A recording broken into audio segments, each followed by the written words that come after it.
Hey there, my name is Avyan and you're watching Parenting First in English. In this video, we are going to be covering the first situation for which I'm going to give you a solution. Now, the way this video is going to work is that I'm going to present to you a base situation, and then I'm going to present to you three possible scenarios, and then whichever scenario is applicable to you, you can jump straight to the solution for that particular scenario. You can refer to the timestamps and probably the video chapters that will be coming in the video play bar, if that's what it's called. So you will have timestamps and you will have video chapters as well, so you will have no trouble in finding the answer that you are probably looking for. So let's get started. So in this video, the base situation is that I am a mother of a 14-year-old son who got divorced with her husband just a few weeks ago. We have been living together for a few weeks now, but I feel that he's very unhappy. What do I do? Now, the different cases or different scenarios are going to be like this. So case number one, you had an extensive discussion with your child before you were getting the divorce. And you had the discussion as a family while you were legally still together. And you had talked about what the divorce meant for the child. You had set the boundaries, and you had mutually decided with the child who he wanted to live with and for how long. And during that discussion, or perhaps you gave your son time, and then he told you that he wanted to live with the mother. If that was the case, then you're looking at solution number one. Case number two. Let's say you did not have any chance to speak to your son about the divorce, that it was a very rushed thing. Perhaps your husband moved out or you moved out and you didn't get a chance to ask your son, but you took him along with you anyway because you felt that he's perhaps more close to you and would want to live with you. But you didn't get a chance to ask him what he feels about the separation and who he would like to live with. So we don't know if your assumption here is true. If that's the case with you, then you should jump to solution number two. The third case, it was mutually decided that you guys will separate, and again, it was a very rushed thing. You didn't get a chance to speak to your son about it, and because you were not keen on staying even a day more at the house, you moved out, or your husband moved out, and before you separated, your husband put his foot down and said that he doesn't want to do anything with you or his child anymore. So basically, he doesn't want to see you or the son after this. So you are now left to take care of the son, and your father, the son's father will not see him ever again. If that is the case, then you should jump to solution number three.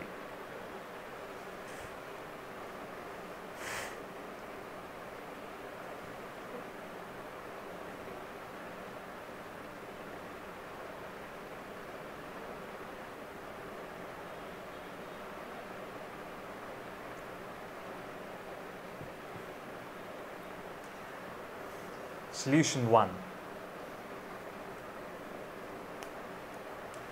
Sometimes it's difficult for teenagers to adapt to or accept the fact that they're not going to be living with both their parents anymore. I mean, in most cases, as I can understand, there would be a possibility where the son or the daughter would spend some time with the father and then spend some time with the mother as well. But in this particular case, but in most divorce cases, when the husband and wife separate, it's very difficult for teenage sons to actually accept and adapt to that change in their life, which has actually happened suddenly.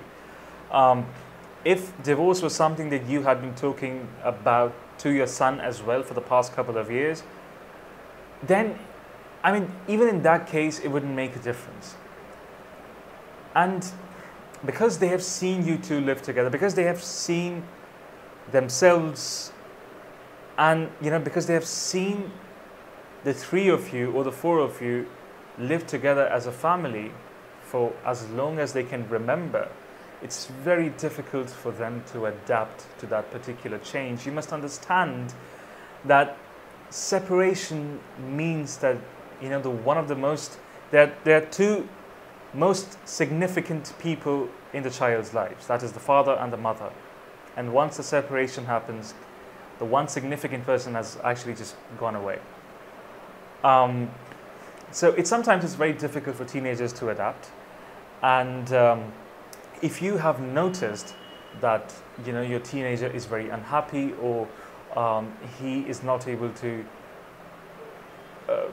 engage himself in doing things that he used to love before, or you just feel that he's more removed now from everything and he doesn't really pay attention to anything that's going around him, then it's probably a good sign, in the sense that A, you have been able to observe that, you have been able to understand that that's a problem, and B, he is not shying away from letting those feelings come out of his body language. Because at this age, it is very likely that teenagers hide their feelings, what they're feeling. It's not necessary that they would come out and share what they are feeling especially with their parent. And because this is such a tricky moment for them, this is such a tricky time, sometimes it's even impossible for them to, you know, talk about this to anyone, because they don't understand what's actually going on. And then there are 1,000 questions that, you know, they have in their mind, which they might be too shy or too scared to ask you, or they might even feel that they are the ones to be blamed for the divorce.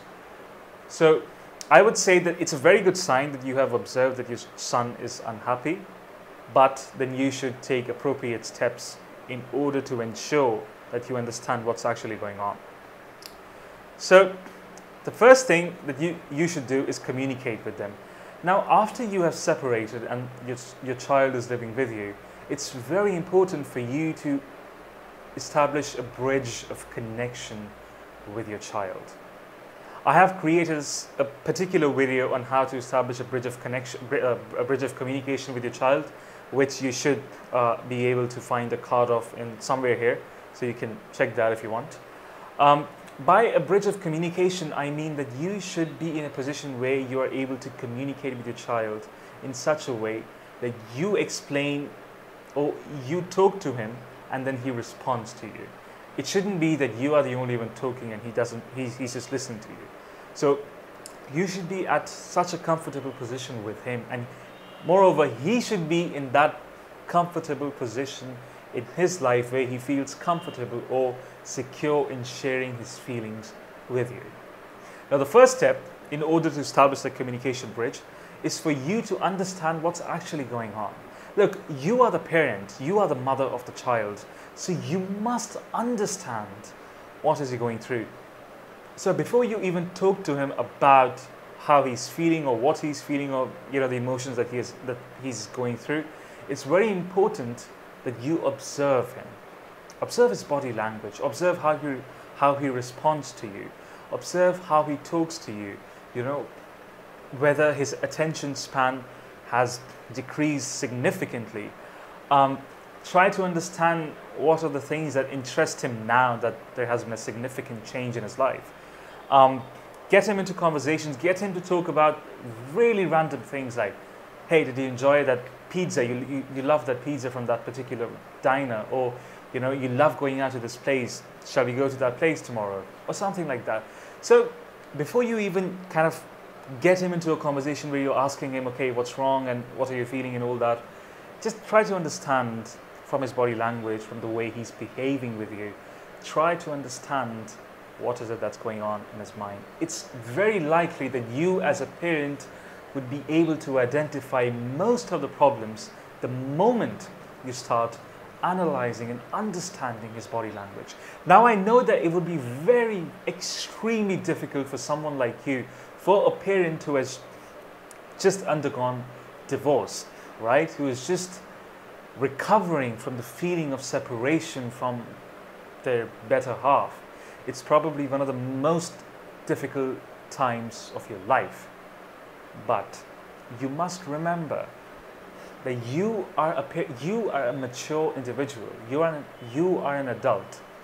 The fact that you wanted to separate from your husband was probably, I'm not saying that was the case, but was probably something that you decided to do. So separation was your conscious decision. So you made that decision, or you know that you and your husband made that decision collectively because you were not happy together, or any of the reasons that you may have had because why you separated. So you understand why you separated, so you will be able to tell yourself that, hey, it's just a phase. I'm going to be sad for the next few weeks, but then I have to recover and I have to get back to normal life. But your child is unable to do it. Your child is going through thousands of emotions, and especially at this turning point. Moreover, if you are living in the same place, if you're going to the same school, if your child is going to the same school, then his friends are going to be asking him a lot of questions. Probably, you don't know. They ask him a lot of questions like, hey, what happened? What wasn't working? There is a bully at your child's school who kind of bullies him and asks him, what's wrong, where's your father, or something like that. So your child is going through so much that he needs your attention at this particular moment. So despite the fact that you are recovering from such a brutal phase of your life, your 80% of your day, 80% of your time should be going into understanding what your child is feeling. Okay? Now, once you have understood, once you kind of have an idea of what's actually going on in his mind and what is it that he's thinking about, then it's really important for you to have that talk with him. I'm not saying that you should sit him down one day and then you should tell him, okay, tell me what you're feeling. Tell me what is it that's going on in your mind. It doesn't have to be like it. You can start off by saying, hey, it's been a while since we moved away, or since we've been living together, or since it's just been me and you living together. How do you feel? If you move to a new place, then, and if he's going to a new school, how's the new school? Were you able to make any new friends, or were you able to go play your favorite sport, or were you able to kind of engage yourself in some sort of activity, or are you able to do the things that you used to do before? So just get him into a conversation. The idea here is that he has to talk to you and tell you what is it that he's feeling inside. And it does not mean that he has to kind of come out and say, okay, this is what's happening, all right? This is what I'm feeling. And he doesn't have to give an x-ray of his emotions to you, but he must be able to explain, or he must be able to share whatever it is that he's kind of going through. So it will be best if you have that conversation with him and you ask him, what's going on, how's it going, are you liking it, are you liking the new place, or something like that. And once he gets into the conversation, then you can take him to different places. By places I mean you can cover different topics in that particular conversation. You can ask him different things, and then you can say that, hey, I understand that it must be very difficult for you. You must be feeling extremely shattered at this point because of what's happened, and it's completely normal for you to feel the way you're feeling. It's not your fault. You must tell your son that it's not his fault. I really cannot overemphasize this. At 12 years of age, if your son has this feeling that he's the one who's to be blamed for the divorce, then he is going to be completely destroyed from inside. Look, I myself come from a broken family. I had no father, right? But fortunately, my mother never let this feeling sink into me that I was the one to be blamed for the divorce, to be blamed for the separation. It was something completely different. But I know exactly how the child would feel, and I know exactly the kind of damage it would do to the child if they feel that they are the ones to be blamed for the divorce. And at this age, it is very, very easy for them to blame themselves for what has happened. So it's your duty as the mother, as the parent, to tell him that, hey, it is not, our separation has got nothing to do with you. You don't have to sound like a broken record. You can explain what happened. You don't have to get into the dirty details of, whether you had a fight or, he shouted at you or something like that. But you can just say that, hey, things were not working out between the two of us. It was just so that we had started to feel that we can't live together.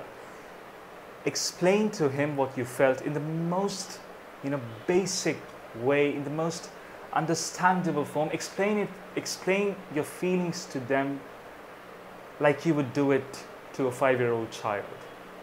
Extremely basic things, without getting into the nasty details, right? What happened? What went wrong? Did he shout? Did he scream at you? All your, personal life, keep it away from you. You don't have to give him those details. But you can tell him what you felt. You can tell him how you felt, and you can tell him why you made that decision.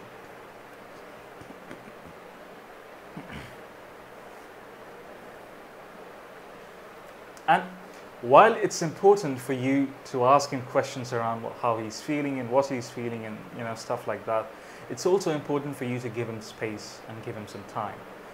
What I mean by that is, if you ask him something and he doesn't respond to you directly, or he doesn't respond to you in the manner in which you would expect him to respond to you, don't get into his space and start pressurizing him. Don't be like, okay, well, answer me, tell me what's going on, tell me, I need to know it. Don't push him. Don't ram his head against the wall and ask him and tell him and command him to tell you what he's feeling, or give you the the inner image of whatever it is that he's going through. Give him that space, give him that time. He will take his own sweet time to respond. He will take his own sweet time to tell you what is it that he's going through. What is he feeling? How is he feeling? He will take his time, and give him that time, give him that space. Look, as much as it is difficult for you, and as much impatient as you may have become after that, as angry you may be because of how things broke between you and your ex-husband, or as much as frustrated as you would be because you did a lot for your husband, you sacrificed a lot, and at the end of the day he decided to desert you. It's completely understandable that you are frustrated, you are angry, you are completely shattered inside, and you're trying to collect yourself piece by piece. It is completely understandable, but at the same time, you mustn't let that frustration turn into impatience towards your child or anger towards your child. Remember, you are an adult. It will take you 5 years maybe. And if you have the right company, if you have the right friends, if you have parents who are supporting you during this crucial time, then you would be able to come out of it. Obviously, you will have to work a lot on yourself, but for your child, the only person that they can rely on at this crucial stage is you. So you must understand this. You must, kind of write this, open your brain and write this on a piece of paper and stick it in. Just understand it. And any form of impatience, any form of anger does not have to come in between you and your child.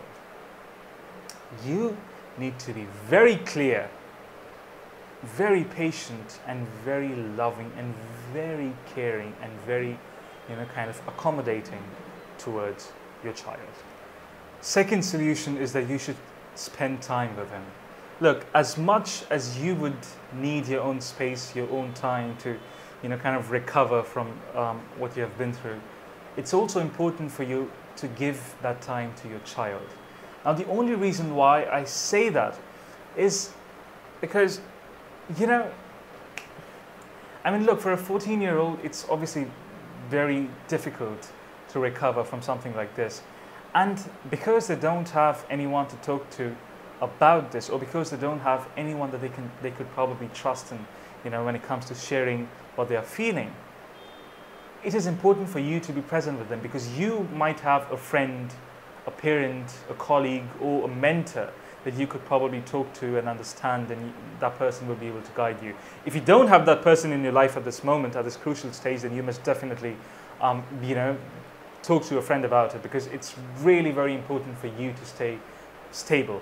And I don't mean to I don't mean to say that in a very, in a disrespectful or in a mocking tone. I just mean to say that you need to be mentally at peace. Not at peace, but at least whatever anger and frustration it is that you're feeling from inside, that needs to be going out every day. Talk to your friend, talk to your, if you have been fortunate enough to get someone to date, talk to him about it. I don't know, just look for someone, just find someone and talk to him or her about what you're feeling, so that it's constantly being those feelings, those ill feelings towards your ex are constantly being flushed out of your body. Because if those ill feelings remain in your body, then it's really bad for you and it's really bad for your child. So anyway, it's not the topic of discussion right now. You should spend time with them. And what I mean by that is that find out some things that you like doing together, or something that your child enjoys doing. It could be like gardening, it could be going for a movie, it could be cooking, it could be anything that your child enjoys. Try to engage him into doing those things while you are also involved in it, and kind of motivate him that, hey, it's really good. If your child is into singing, or if your child is into playing any sort of instruments, then you can probably tell him that, hey, really good, you're doing really good. Motivate him. Spend those 2 hours that you dedicate in a day to him. Spend those 2 hours with him without any interruptions. No mobile phones. No, there should be no one else between the two of you while you're spending those 2 hours together. Spend that time with him. That will really help him to that will really help him find his new home. Remember that the moment you separated from your husband, he has been taken away from his home, right? In his mind, home was where his father and where his mother lived. So for him, that home has been completely destroyed. It's been shattered to pieces. So for him to find another place where he feels comfortable, where he feels secure, where he feels safe, and where he feels loved, it's very important. And in order to make him feel loved, you should praise him, you should appreciate whatever he does right. Praise him, motivate him to do something more. If he's playing really good, if he's singing really good, if he's cooking really good, then you should tell him, hey, that's fantastic. I have never tasted anything like this before. Or I have never heard someone sing this so perfectly as you did right now. It's just beautiful. Just praise him and motivate him.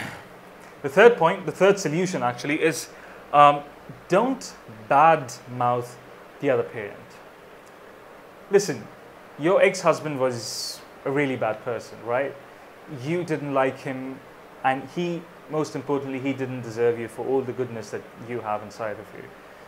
And there are a million reasons why you would never go back to him.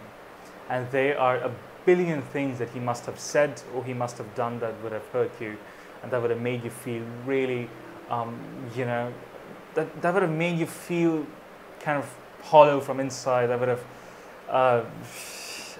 killed your emotional equilibrium. Your child doesn't have to know it. There is a really high chance that your child still feels, that your teenager still considers his father to be his hero, or that he still considers him to be part of his life, and somewhere at the back of your teenager's mind he's thinking that, hey, probably he's going to come back, probably everything is going to get back to normal. There's a possibility that he's thinking about it.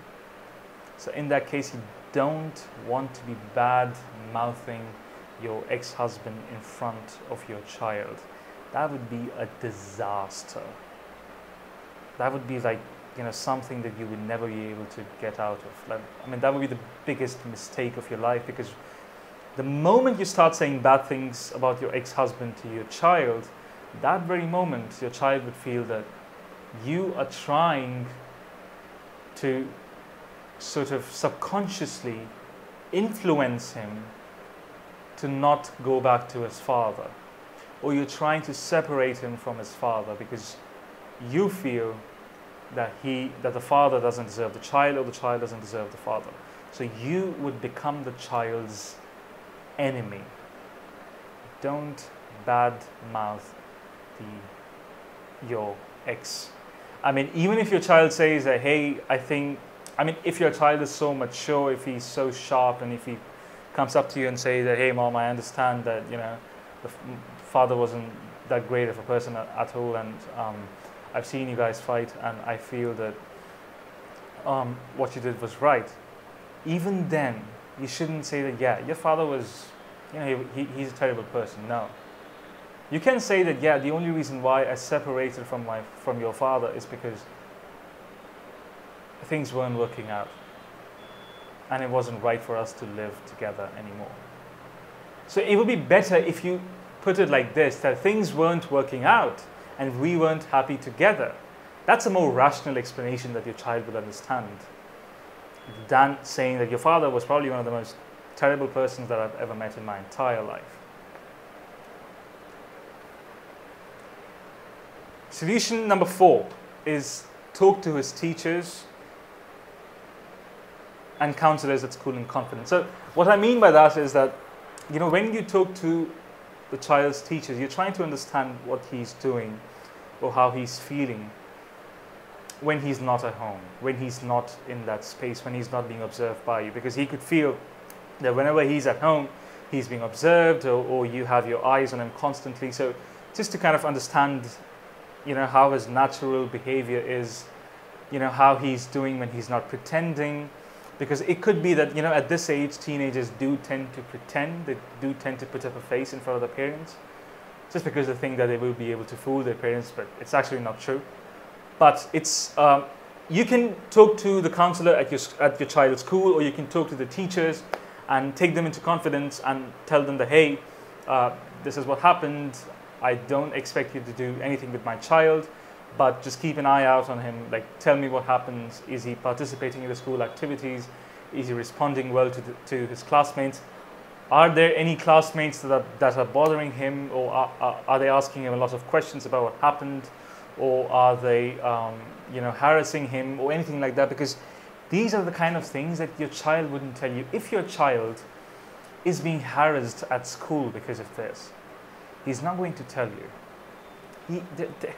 There are a good amount of chances that he's not going to tell you. Now, let me tell you, okay, I'm not going to share a story here, but I myself, as I mentioned before, come from a family where I don't live with my father. I do know who my father is, but we don't live with him anymore, and it's been like that for the past 10, 12 years. And to be very honest, when I recall, when I was really young, when I was in that age, when I was a teenager, if there was someone who would tease me about me not having a father, or about me coming from a broken family, I literally had no idea how to talk about it to my mother. And my mother has been, the hero of my life. She's done really good. She's raised me into what I am today. But I remember that, as much as I still, and I always have loved and respected her and considered her to be the savior and the hero of my life, I never thought how I would ever talk to her about what someone was, if someone was harassing me at school about the fact that I come from a broken family. And that's, again, this is the one mistake that you would not want to make, because it's very important for you to understand what your child is going through at school as well. Because if he has, if he's harassed by his friends, if they bully him, or if they talk down to him because he doesn't have a father, especially his boy friends, male friends, if they talk down to him, or if they say, okay, well, you don't have a father, who will come and save you? He can get really scared. He can, you know, he can just get really scared if someone comes to them threateningly and tells him that you don't have a father, you have no one to save you, and I'm going to destroy you, or I'm going to hurt you. There's no one that they would be able to run to. So you don't want that to happen, because that has, you know, that has monumentally destructive consequences later in life for your child. So talk to the teachers, talk to the counselors at school, get them into your confidence, tell them that, hey, I want you to observe him and tell me what's going on. I don't want my child to feel that he's alone anymore. Just because there is no father doesn't mean that he has to feel alone, or that he has to feel that his world has, you know, kind of all tumbled down into shackles. No. His world is destroyed? No. It's changed. You want your child to feel that his world has changed, but not completely destroyed. So do keep, you know, in touch with the teacher, with the counselor, and kind of keep having conversations with them on a regular basis to understand what your child is doing, how your child is feeling, just to kind of get a third perspective on that as a whole. And yeah, I think that's it for case number 1. I hope you found these tips helpful. And if you want, you can continue watching until case number 2, or you can, if you want, you can close the video right now. And if you have any more questions, then you can obviously drop a comment down, and I would be happy to answer you. Thank you. Okay, so solution number 2. Now, if you didn't get a chance to speak to your son about who he wants to live with, then this is the perfect time for you to do it. You know, while you as a family kind of break apart and you decide that the husband will go his way and the wife will go her way, and if there's a child involved as well, then it's very important then you talk to the child and ask him or her what they feel about the whole separation and who they would want to live with.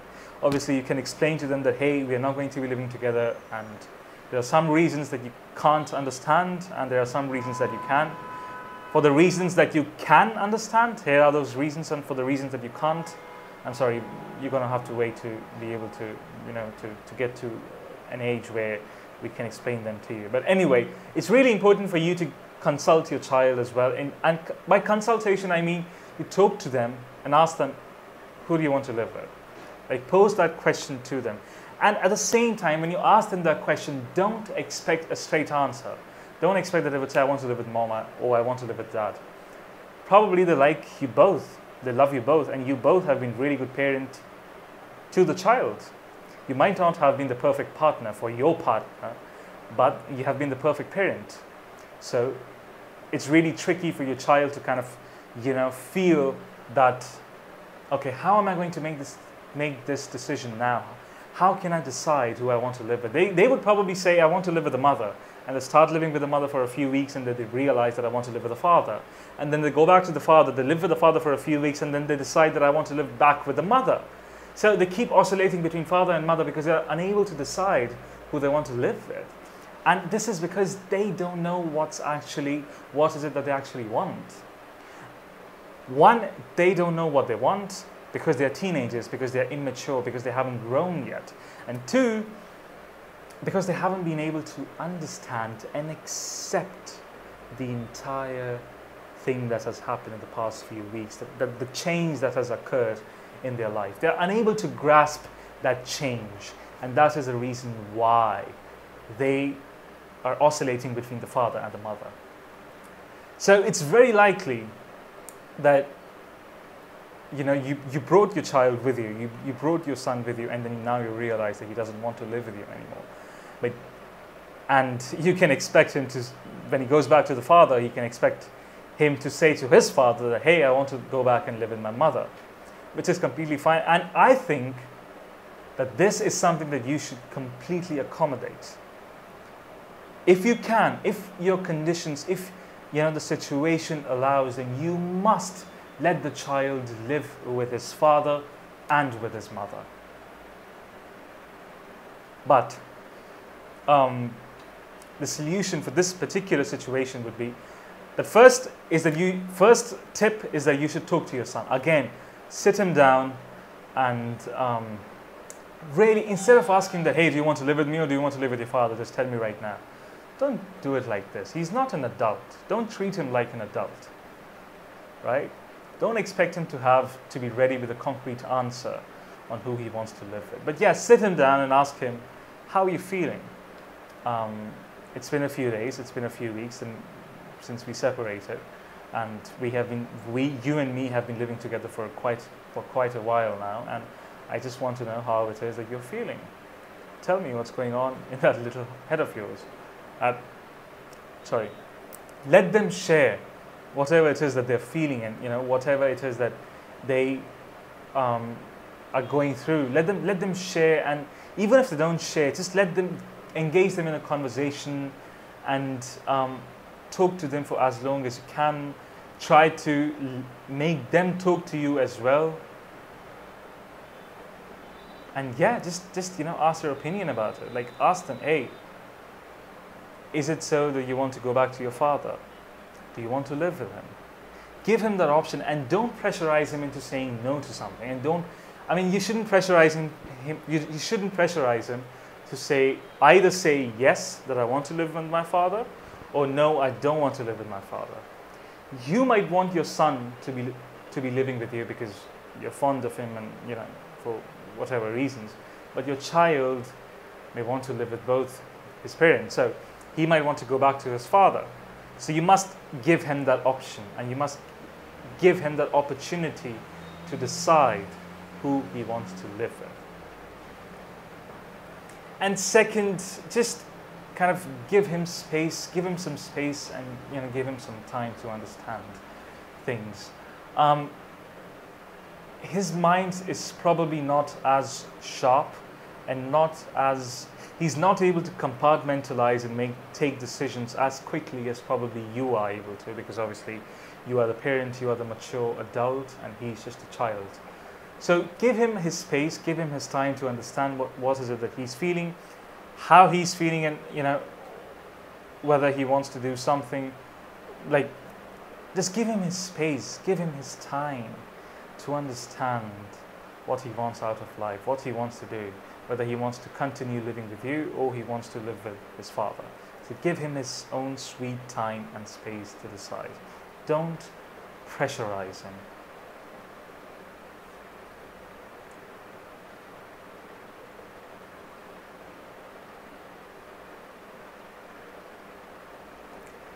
Third point is that you should help him to understand his own feelings. Now, this is again very important.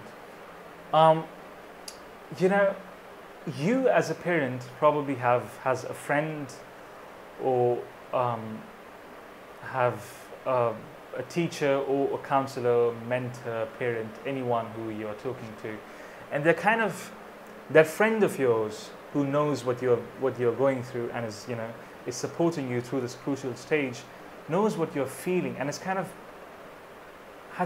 taken the role of a guide, has kind of taken the role of a mentor.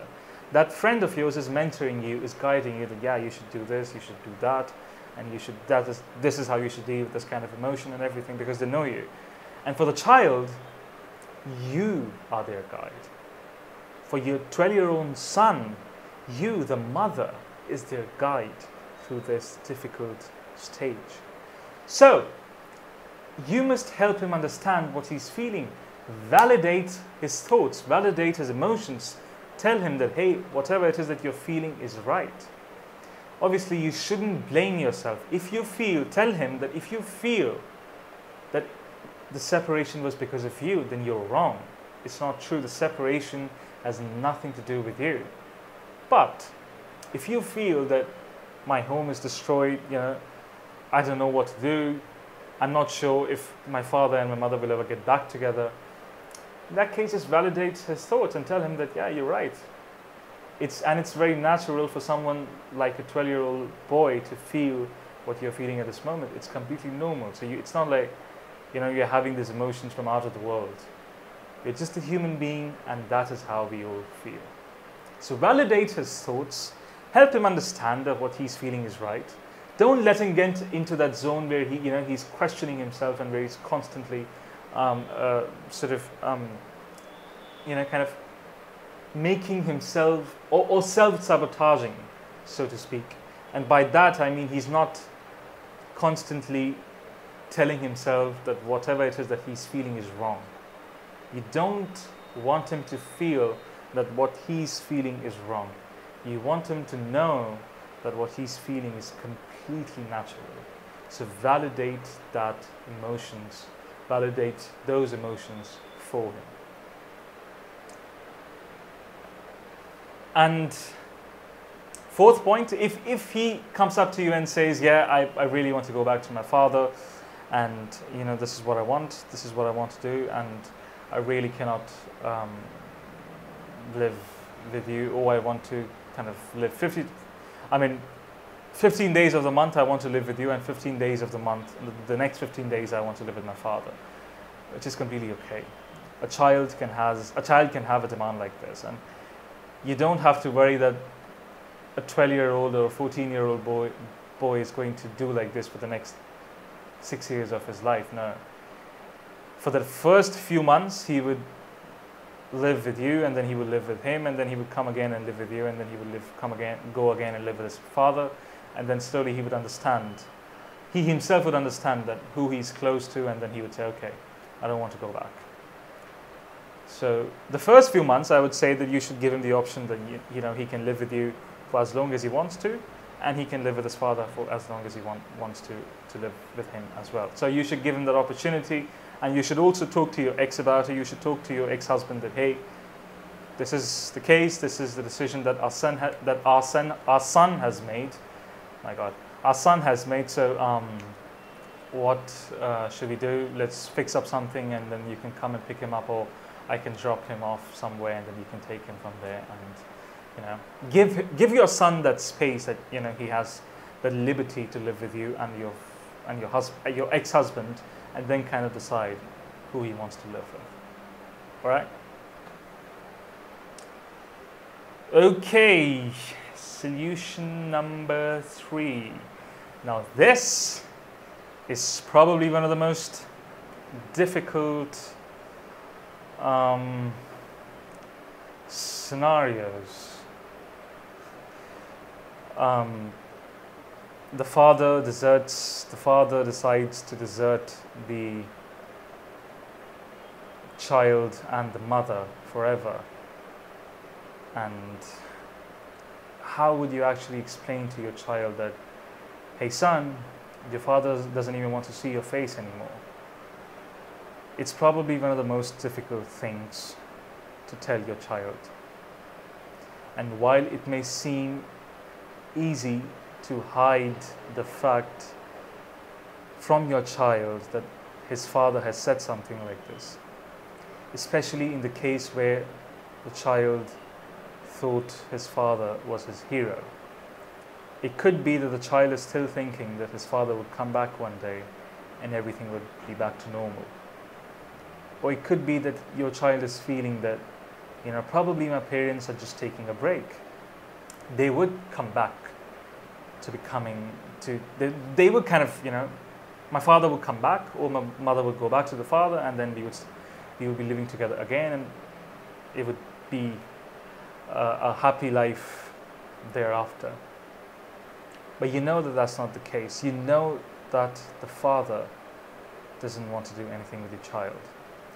And in that case, the absolute worst thing that you can ever do is hide that fact from your child. Look, I understand that it's very difficult for you to accept that, or probably, okay, let me rephrase that. I understand that you know that it would be very difficult for your child to understand, to accept that his father is never coming back, and that fact that his father has left him for good. But you have to tell it to him regardless. I mean, if you hide that fact from him, then you risk becoming his enemy. You risk becoming the person who hid away the truth from him. You might be able to hide that fact from him for the first 2, 3, 4 months, and even a year if you are very lucky. But when he discovers that you were trying to hide away the fact, he's just going to, I mean, we don't know what's going to happen. He's just going to lose it. Your son is going to be absolutely devastated at the fact that you lied to him. So I wouldn't recommend that you hide that fact. But at the same time, I wouldn't say that you should tell him that, hey, your father has left you for good, he's never coming back, stop thinking about him. That's again the wrong way to approach this kind of problem. The best way, or the more recommended way, or the way I would tell you to do this, irrespective of what the situation may have been, tell him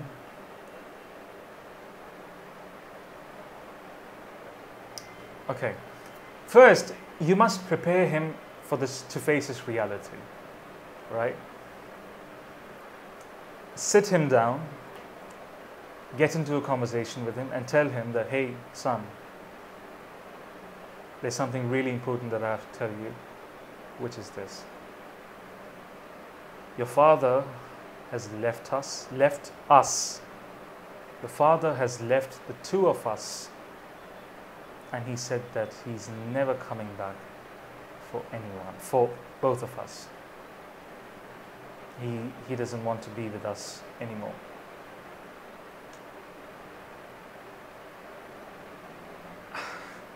I mean, this is so freaking, this is so terribly difficult, but that is how you have to put it. I mean, you can expect your son to shout at you after this. You can expect your son to completely get out of control and say, hey, you're lying to me. My father would never do this. You are a liar. You are a cheat. He would call you all sorts of names and he would tell you that you're wrong. That my father would come back. That's what he will tell you. But you must stand your ground in that conversation and tell him that, hey, sorry, he's not coming back. And he has left the two of us. Maintain the fact, keep reminding him the fact that he has left the two of us. He's left both of us. It's not that he has left you. It's not that he has left me alone. He has left the two of us. He doesn't want to do anything with the two of us. That's it. Stand by him in that position. Stand by him in that scenario. Tell him that, son, it's not just you, it's me. We are no longer there for him. That's it. He might, completely get out.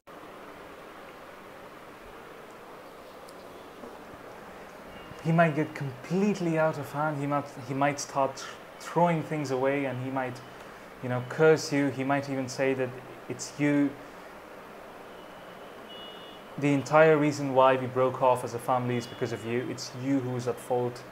You have done this to me. You have done this to my father. You are the one who's come between me and my father. I mean, it could get ugly for you. I can only empathize with what you would feel in that kind of a scenario. I mean, after breaking off with your husband, after everything that you go through, emotionally, your child comes and tells you that it's your fault. You're the one person who has to be blamed for this. And trust me, you will, for all the goodness that you have, you know, for all your goodness as a parent, you will have to accept it. I'm not saying that you should accept it you shouldn't let that feeling hit you. You shouldn't let his words hit you in the way that you feel hurt by them. Obviously you would feel hurt, you would feel devastated, you would feel completely, you know, I can't even describe how you would feel if your child were to tell you all these things, if your child were to shout at you and say all these things to you. But then you must understand that he himself is frustrated. He is going through a phase, and it's very difficult for him to cope up as well. As much as it is difficult for you to cope up with the entire thing, it is equally difficult and excruciatingly painful for him to accept the fact that his father, who he may have considered him as his hero, is no longer there with him. So no matter what he says to you, no matter how much he shouts at you and screams at you and yells at you to tell you that you are the one at fault, don't let that hit you in the way that it breaks you from inside. Don't let it break you. Be a strong mother, or whether you are a father stuck in this kind of a situation, be that strong parent at this point. Be that pillar for your child, because remember, your child doesn't understand that. Your child doesn't know what he's saying, doesn't know what he's going through, doesn't know what's actually happened. The child is reacting to a particular emotion that has emerged out of that very conversation. So he's not aware of what he's saying. He's not in control over his own emotions. But you are. So you must understand that whatever he says, whatever he does, whatever he, whether he shouts at you, don't let it break you. Maintain your cool. Be calm. Be in that position where you feel that, okay, I'm going to be in control of the situation. I'm going to take care of myself.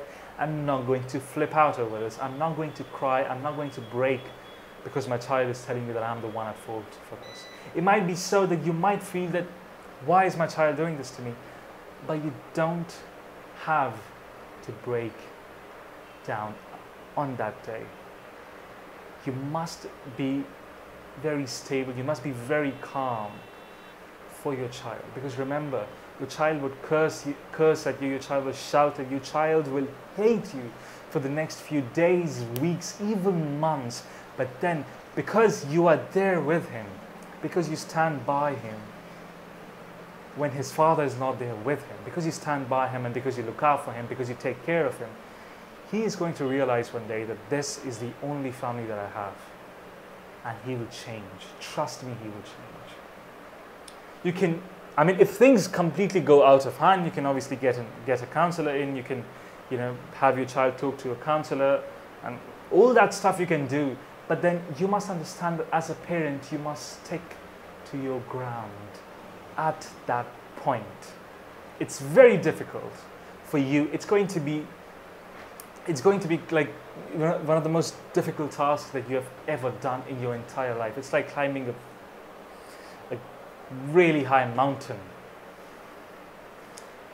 But you're going to have to do it for your child.